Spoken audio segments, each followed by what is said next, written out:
তো দেখো আমি কিন্তু পুরো রেডি হয়ে গেছি আর আমাকে কিন্তু শাড়ি পরে কেমন লাগছে সেটা কিন্তু অবশ্যই কমেন্ট করে জানাতে ভুলো না। আমি তো রেডি হয়ে গেছি, এবার কিন্তু আমার মাম্মামকে আমাকে রেডি করতে হবে। তো চলো মাম্মামকে রেডি করে আসি। তো দেখো মাম্মামকে কিন্তু আমি এই ড্রেসটা পরিয়েছিলাম, এটা কিন্তু ওর মিমি দিয়েছিল, কিন্তু দেখো মাম্মামের কিন্তু ঢেলা হয়ে, তো তারপর চেঞ্জ করে কিন্তু এটা নিয়ে এসেছি। এটা কিন্তু আমার মাম্মামের পিসি দিদুন দিয়েছে। দেখো আমরা কিন্তু বাড়ি থেকে বেরিয়ে পড়েছি আর মাম্মামের দিদুনের সাথেও কিন্তু আমরা দেখা করে নিয়েছি আর মাম্মাম ও দিদুনের করে। তো ভাবছো তো আমরা কোথায় যাচ্ছি? দাঁড়াও দাঁড়াও বলবো, এত ব্যস্ত কি। দিনটা ছিল কিন্তু রবিবার আর সেদিন কিন্তু ছিল মনসা পুজো।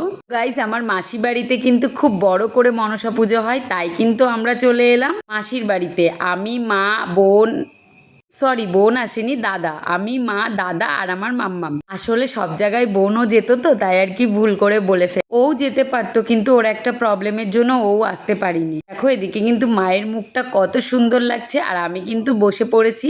তো আমার মাসি বাড়িতে কিন্তু খুব বড় করে মনসা পুজো হয়, প্রত্যেক বছরই হয়। আমি প্রতি বছর যাই কিন্তু গত বছর যেতে পারি, কারণ ওই যে মাম্মা মামার মধ্যে ছিল আর কি, তাই এবার কিন্তু মাম্মামকে সাথে নিয়েই একদম চললাম। আর তোমার দাদা ভাই কেন আসেনি? আর তো এখন খুব কাজের চাপ, তাই সে যেতে পারিনি। একে দেখো প্রদীপগুলো কত সুন্দর করে সাজানো হয়েছে, এটা দিয়ে কিন্তু আরতি। চলো প্রসাদে কি ছিল সেটা বলি। গোবিন্দভোগ চালের খিচুড়ি আর কিন্তু সবজি, চাটনি, পাঁপড় আর মিষ্টান্ন। আমি মিষ্টান্ন খাই না তাই আর নেই। তো খুব মজা হয়, আমিও প্রত্যেক বছর কিন্তু মাসির বাড়িতে খুব আনন্দ করি।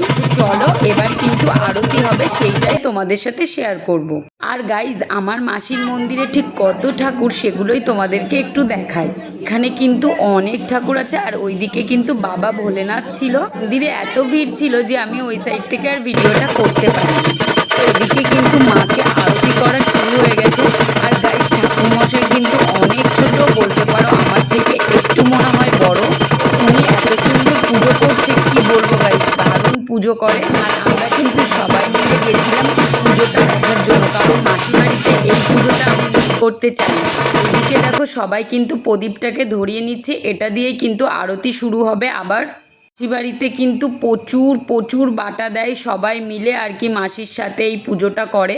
পারো পাড়ার লোক সবাই মাসিকে খুব ভালোবাসে আর মাসির সাথে মিলেমিশে কিন্তু কাজ করে। পরে দেখো ধূপকাঠি দিয়ে কিন্তু মাকে বরণ করে নেওয়া হচ্ছে। আর গাইজ এই আরতি দেখতে কিন্তু আমার ভীষণ ভালো লাগে।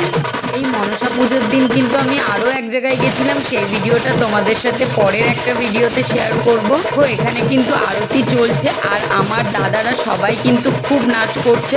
আমাকেও বলছিল কিন্তু আমি তো করবো না, কারণ গাইজ আমার তো সিজার, আমি তো এই মুহূর্তে এত ডান্স করতে পারবো না।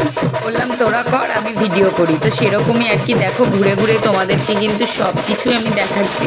তো আমাদের যেতে যেতে অনেকটাই দেরি হয়ে গেছিল, কারণ আমরা জোর শেষের দিকে গেছিলাম আর সকালে গেলে তো আরও লোক থাকতো। বেশি দেরি করবো না, কারণ আমাদের আরও এক জায়গায় নিমন্ত্রণ আছে, তো সেখানে অ্যাটেন্ড করতে হবে। দেখো গাইজ এখানে কিন্তু মাসিরা এলইডি লাগিয়েছে, তো দেখো সব কিন্তু এখানেও দেখা যাচ্ছে।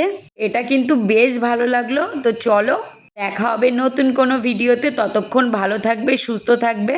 তারপর কিন্তু কিছুক্ষণ থেকে আমি মাম্মামকে নিয়ে বেরিয়ে পড়েছিলাম। তো চলো টাটা। আর আমার ভিডিও কেমন লাগে জানি।